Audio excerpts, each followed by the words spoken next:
Pittman for the New York Times, and I'm at Sullivan Street Bakery in Manhattan's Hell's Kitchen, where owner and head baker Jim Leahy says he has a method for producing bread that, using it, a 6-year-old can make better bread than almost any bakery in the country, including this one.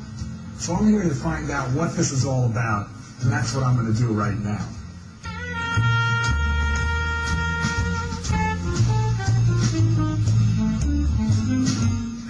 I'm here with Jim Leahy, Sullivan Street Bakery, and Jim. Hey, Jim. Hey, Mark.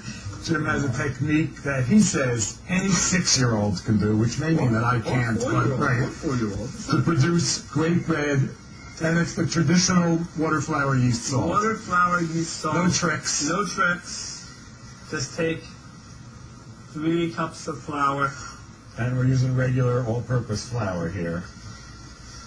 So we take 1/4 teaspoon, right, of yeast.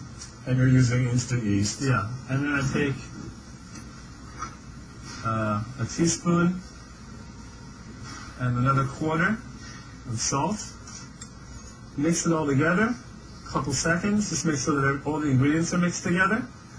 And then add to that 1 cup of water and a half. Right? Yep. And then, this is the difficult part, folks. Just pull it all together. And Just pull it all together like this. Once you have look at that. a dough, That was easy enough. done, finished. No kneading. No kneading, no kneading. No nothing. Once it comes together, it's done. We're going to cover this, and we're going to come back here, what, in In about 12 hours. 12 hours? 12 hours. So what should we do for 12 hours? Are you hungry? We're not really waiting 12 hours. Jim has made a batch of this stuff 12 hours ago. Actually, 19 hours ago. Okay. When we dump the dough, you're going to see a very stringy texture, and that's the gluten. To make this for home baking, just lightly pat it. Then, for the sake of the home baker, just fold it over like that, with a little bit of wheat bran, and put it seam side. It's the part of the seam. You put the seam down, leave the smooth side up, and then put a little bit of flour. You can use flour instead of wheat bran. And You're going to invert it again into the pot. Yeah, that's the part that's going to open up. You just take this, right, and just plop it in, right? Cool. Take this. Boom! I had to throw it in there because. And a cover. And a cover. Ouch. That's it. This is so cool. Right? Can you use cast iron for this? Yes, absolutely. To, and yeah? you can use Pyrex. We'll put this back in. Well, you do preheat the pots. You want those pots Blazing hot. Yeah. And the oven's at 500? Yeah, and if you were using an oven at home, same deal. 500, even 515. 30 minutes? 30 minutes with the cover closed, and about another 15 to 20 minutes with the cover open.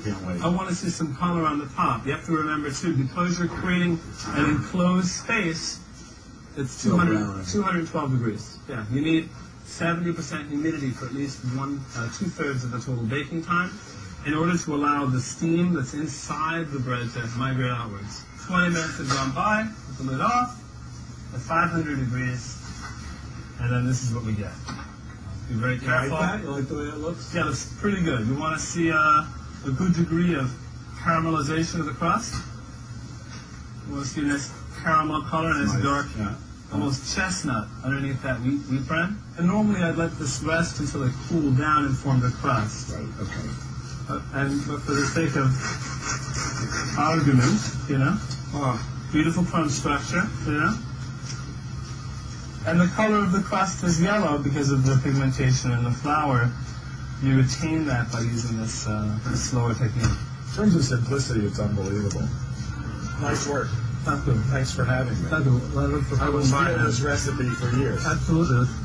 Make sure that everyone has access to it. Yeah, we'll do that. What's the goal?